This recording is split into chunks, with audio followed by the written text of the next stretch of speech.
Hello, BookTube. I wanted to do a quick video here. The library's open, but it's snowing a little bit, and we got a gift at the library from Tod Ovall, who's been kind to us in the past also, and he's been helping us build up our English literature, and we very much appreciate it.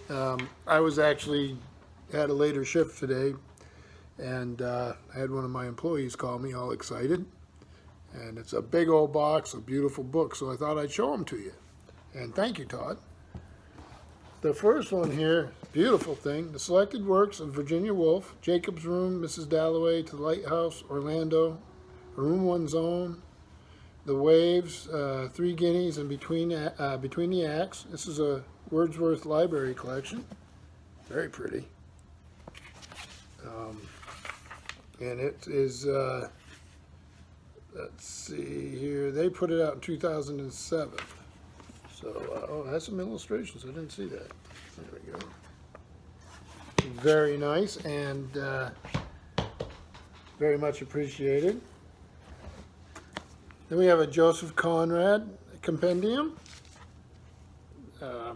Lord Jim, Typhoon, Nostromo, The Secret Agent, so Octopus Heinemann.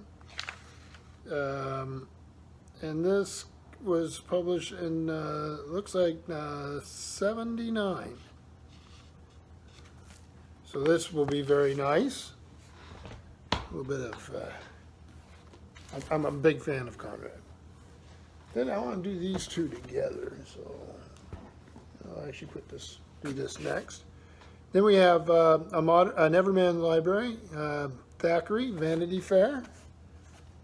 And I like these editions very much. A Novel Without a Hero. And this edition is from 91.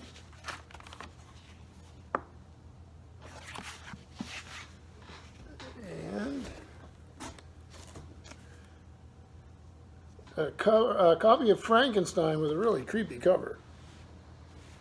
Beautiful wood block.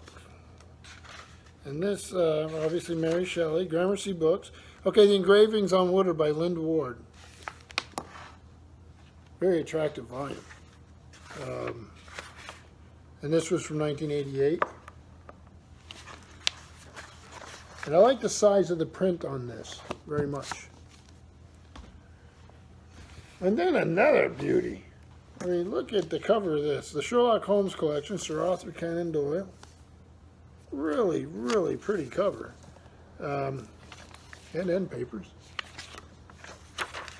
This is Arcturus, and Arcturus edition from,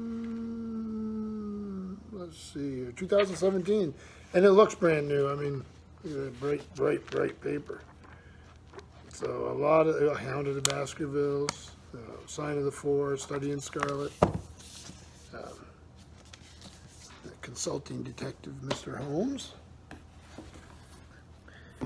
Then, to go with the Dickens he got us last time, we've got David Copperfield. And then, let's see here. This is Franklin Library, illustrated by Paul Deegan. And it came out in 1980.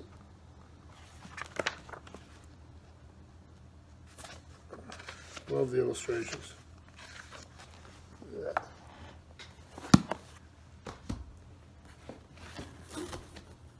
And what I'm thrilled about. This is the complete short stories of Robert Louis Stevenson, edited by Charles Neater. Give you an idea of the stories there. And we will definitely add that. And then this one looks really interesting. Richard Lansdowne, A New Selection, Byron's Letters and Journals.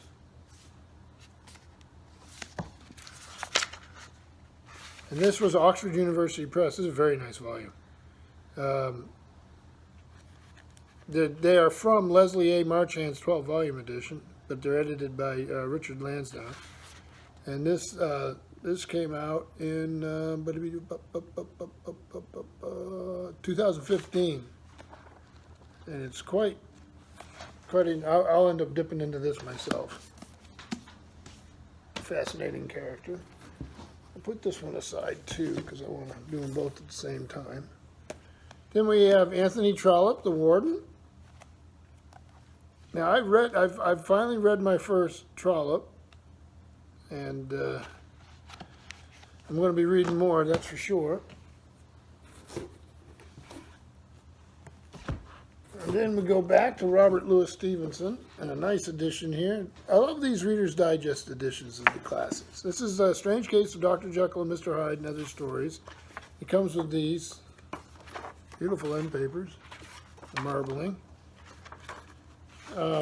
Illustrated by Joseph Chiardello, and afterwards by Scott Russell Sanders, the world's best reading, Reader's Digest. I've seen these volumes, other volumes in these series. This one, this was from 1990. So wonderful, wonderful volume. And another one of these volumes with multiple novels in it is E.M. Forster, Howard's End, A Room with a View and Where Angels Fear to Tread. And this came out in Gramercy Books, New York, Avenel, New Jersey, 1993. So a shelf space saver for literature. You know, you have the 3 volumes in one. Then the collected works of Oscar Wilde, including the complete plays, poems, and stories, The Picture of Dorian Gray, and De Profundis. Can't talk today. Very attractive volume, Wordsworth editions, and this is from 1997. So you got a little bit of everything you would need here. So that's very, very nice to have. Then another one of these Everyman Libraries, and this is James Boswell, The Life of Samuel Johnson. Good, sturdy, cloth-bound volume. A biography I need to read. I mean, I've heard other folks speak about it. This has an introduction by Claude Rawson. And I actually get to see the great collection of Samuel Johnson stuff at, I think it's the Houghton Library down in Boston at Harvard. So, this is it here. Very nice to have. And then we've got a Norton Anthology of English Literature. And then the advantage of these is, and this is the 6th edition, volume 2. The advantage is how much they have in them. As like a, all right, you know, they have Byron, who we were just talking about, Childe Harold's Pilgrimage. You have,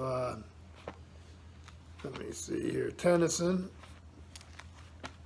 Ruskin on Modern Painters, Matthew Arnold, Macaulay, Thomas Hardy, James Joyce. You get my point. So in a single volume like this, we can provide access to some of the standard literature. And then, this is so much fun. I got a kick out of it when I saw these, because I think these are wonderful. And that's the 5 complete novels of P.G. Wodehouse: The Return of Jeeves, Bertie Wooster Sees It Through, Spring Fever, The Butler Did It, and Old Reliable. And this is Gramercy Books. And this came out in, let me see here, 1983. And these are stories I love. And another one, The Most of P.G. Wodehouse. And this is a Touchstone book published by Simon & Schuster, New York. And this is, boy, there's some dates listed here. But this is from 2008, paperback. So it has the Drone Clubs, Mr. Mulliner, Stanley Feather, Stonehue, Uckridge, Lord Elmsworth, Golf Story, Jeeves, and Quick Service, a complete novel. So you can see them here. I'll tell you, this would be some fun reading. Wodehouse. I haven't read them all, but when I do, I love them. And then here's a history volume, The Devil's Diary, Alfred Rosenberg and the Stolen Secrets of the Third Reich, by Robert K. Whitman and David Kinney.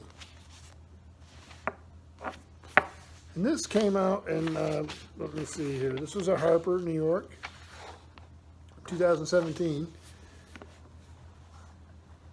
An influential figure in Adolf Hitler's inner circle from the start, Alfred Rosenberg made his name by spreading toxic ideas about the Jews throughout Germany. His masterwork of racist philosophy became a national bestseller and a touchstone of Nazi thought. Rosenberg's diary, 500 pages offering a harrowing glimpse into the mind of the intellectual high priest of the master race, was discovered in a Bavarian castle at the war's end.